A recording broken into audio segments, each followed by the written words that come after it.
United States Army presents The Big Picture, an official report produced for the armed forces and the American people.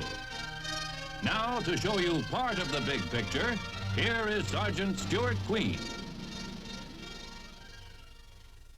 It has long been the firm and established policy of the American government to inform the people of this country how the Army is fulfilling its mission. In reporting to our citizens, the public information program of the Army utilizes all modern media. Television with this Big Picture series as well as other programs. Film newsreels, newspapers, and periodicals. But for many thousands of Americans, one of the most valuable contacts comes through the work of the Army Exhibit Unit. At state fairs, trade shows, industry exhibitions, and other large indoor and outdoor public events, the exhibit unit mounts vivid displays of the Army at work. We will see some of these displays and the fascinating complex of art, show business, and military know-how behind their preparation in our big picture story of the Army Exhibit Unit. Before your eyes, the stirring panorama of a nation, its youth, its heartache, its steady growth toward greatness.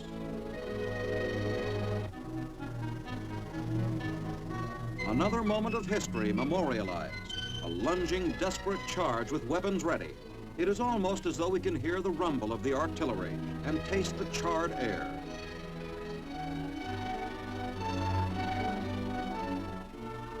These vivid three-dimensional displays are the efforts of the United States Army Exhibit Unit.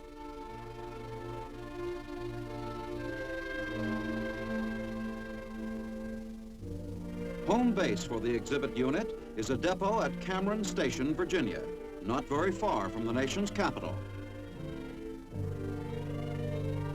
Long before an exhibit takes place, the work begins. A request has come in to prepare an exhibit. First, information is gathered about the purpose of the exhibit, the type of audience it should appeal to, and the locales where it will appear.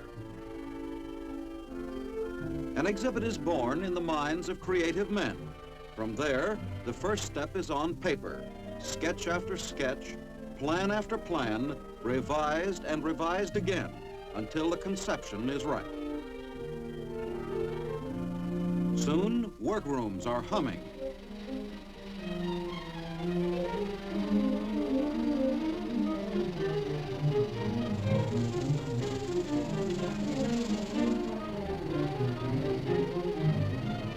A display soldier is lifted from a bed of plaster. Some gauze, some glue in the proper hands. Everything but sea breeze and hula girls. Checkout of an exhibit unit missile as an audio engineer dubs in a recording of a Cape Canaveral countdown. 10, 9, 8, 7, 6. Gradually, a conception on paper takes shape as a three-dimensional reality. And before long, the new exhibit, finished to the last detail, is ready for showing to the world outside.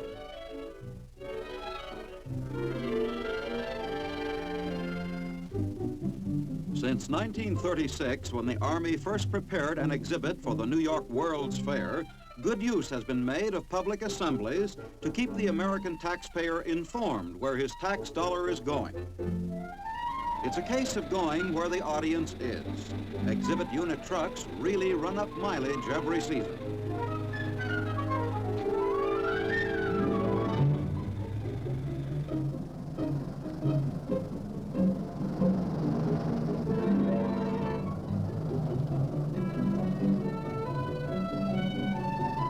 The destination of an Army exhibit may be a state fair, a huge railroad terminal, a movie theater, a department store, or a hotel convention. It doesn't matter. The exhibit unit is ready to put on an exciting presentation wherever there's going to be a crowd of interested people.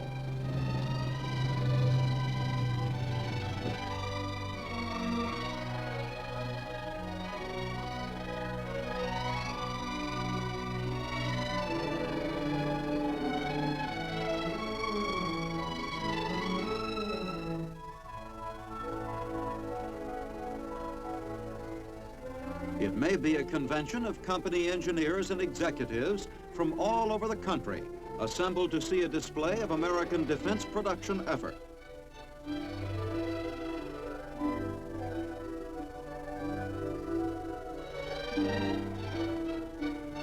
An integral part of the display is the Army exhibit with its guides trained not only in answering questions, but also in assisting to repair the intricately mobile exhibit equipment.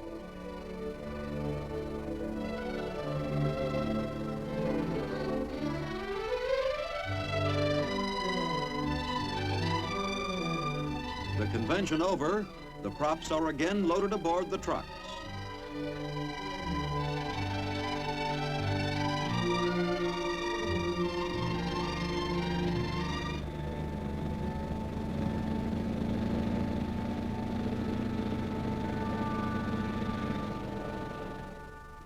By the next morning, the exhibit unit truck is in another city for another show, this time in a department store. Upon entering, a youngster may not know one missile from another, but it's a safe bet before that youngster leaves, he'll know a lot about the Army missile family. Representatives of the exhibit unit must be prepared to answer countless searching questions.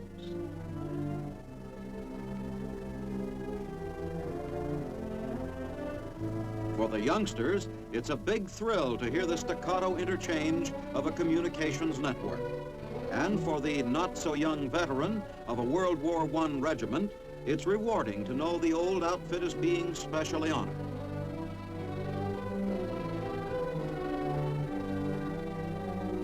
So it goes until the curtain goes down on an Army exhibit in a city department store, only to rise again a few days later in the rural atmosphere of a big state fair.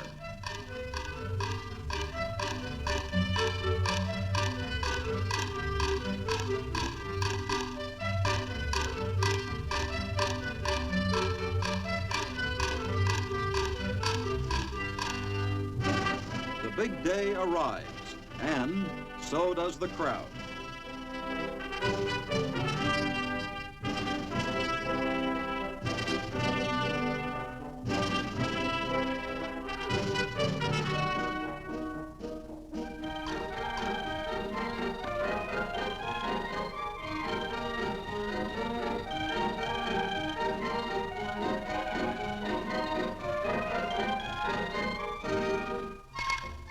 Every visitor is important, for with these displays, the Army is reporting to the very public it has the ultimate responsibility to protect.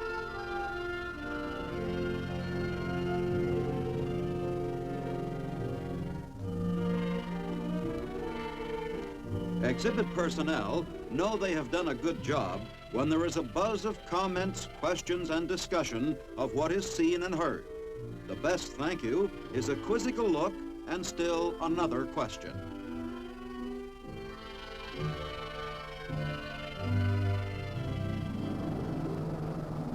Late summer and fall is the busy season for the Army exhibit unit. Toward winter, the trucks head for Cameron Station again. For the men who ride them, the familiar sight of our nation's capital, so close to home, is the real boundary between seasons. Behind them are the 11 million people who see the shows each year. Ahead is a busy winter when displays will be brought up to date, complete new shows worked out, new tours scheduled.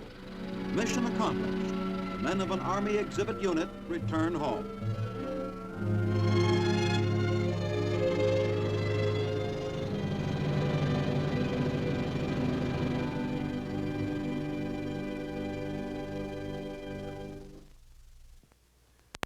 Telling the Army story to millions of Americans on the state fair circuit is a big job and a worthwhile one. One proof of the value of exhibits in telling an important story took place recently in Belgium, when countries from all over the world put their best efforts into national displays at the Brussels International Exposition. For servicemen stationed in Europe, here in one convenient area, was a fascinating Cook's tour of the world, a once-in-a-lifetime event that couldn't be missed. Quite a few leaves of quite a few soldiers were spent in exploring the wonders of the Brussels International Exposition. Let's go along with some of them and see what it's all about.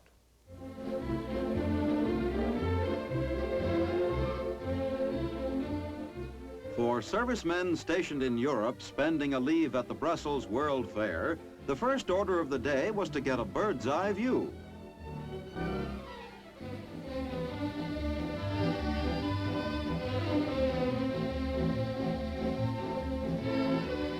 Generally acclaimed as the architectural hit of the fair was the American Pavilion, the largest circular building in the world.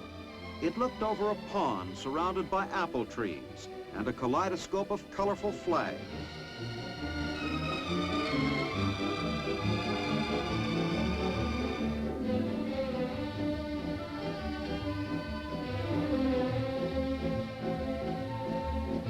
Central landmark of the fair was the huge Atomium with its 9 spheres glinting in the sun, a visual expression of the exposition's theme, a more human world in the coming age of the atom.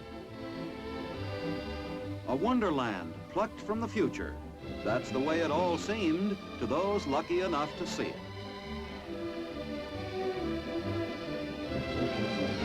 Below the cable cars sprawled nearly 500 acres of manicured green parks.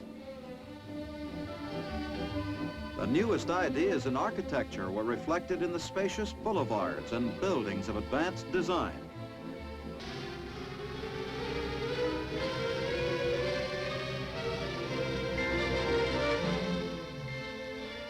The array of buildings and displays did not just pop into place on a Belgian meadow. It took effort of brain, machine, and muscle. Right up to the deadline of the grand opening, April 17th, 1958, the frenzy of last-minute preparations was going on, for it takes a lot of hard work today to build a world of tomorrow.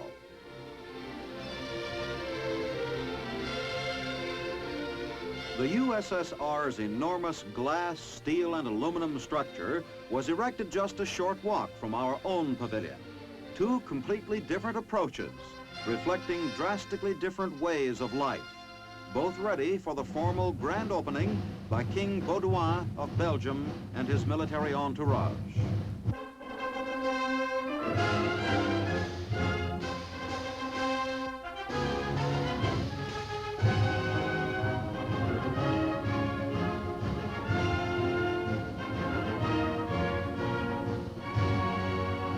Representatives of the 48 countries with exhibits at the exposition held aloft national flags in honor of the event.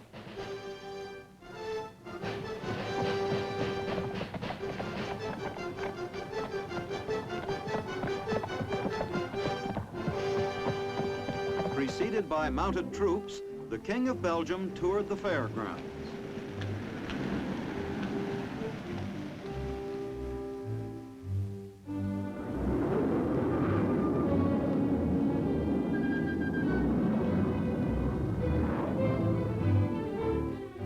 As the leader of the host country, the young king had taken a strong personal interest in the planning and progress of the exposition.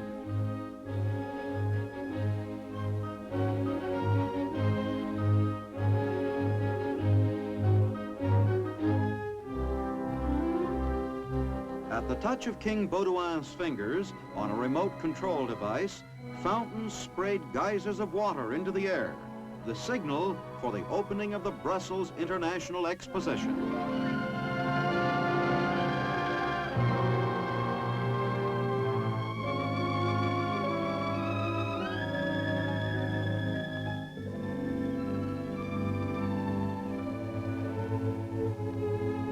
From all over the world, visitors were here to see the sights.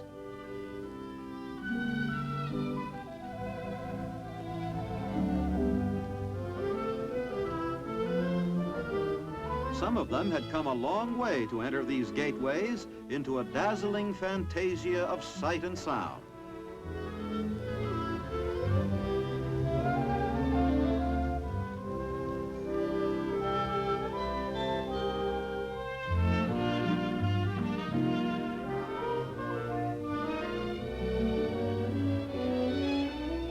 Servicemen on leave from posts and stations throughout Europe were enjoying the event too. There'd be a lot to write the folks back home.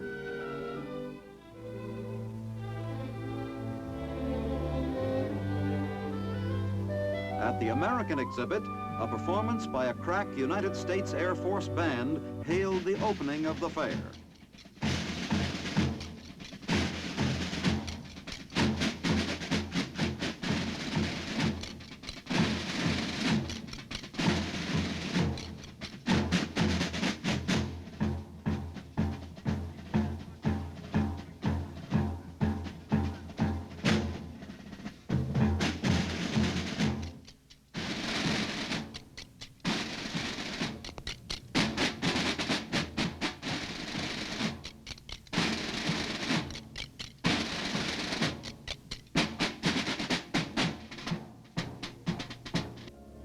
The American ambassador to Belgium, together with President Eisenhower's personal representative to the Brussels International Exposition, welcomed the crowd outside the American Pavilion.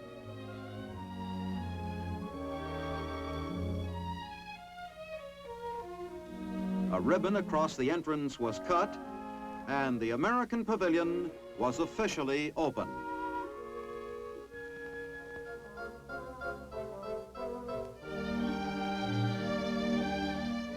The immediate impression was of space, light, water, and trees. Designed by Edward Stone, the American Pavilion received wide acclaim as an outstanding architectural achievement.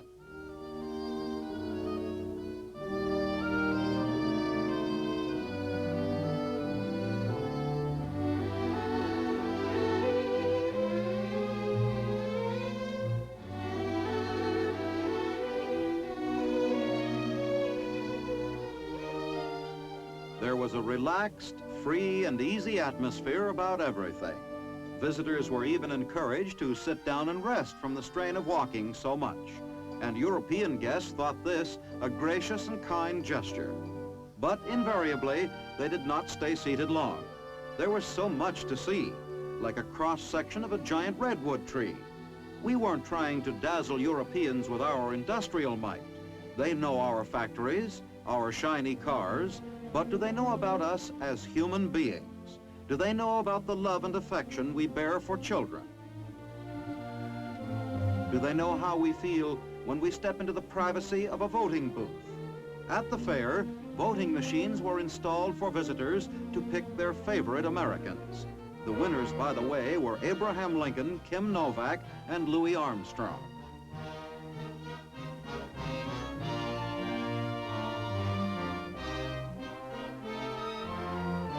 Do the people of Europe understand how our system of free enterprise works? How great companies are owned by thousands of shareholders who have invested their savings in American industry? Good afternoon, ladies and gentlemen. What you see here is a ticker tape machine used in the New York Stock Exchange. The tape here is a list of the quotations at the moment taken on the floor of the exchange. What you see here can also be seen in the wire behind.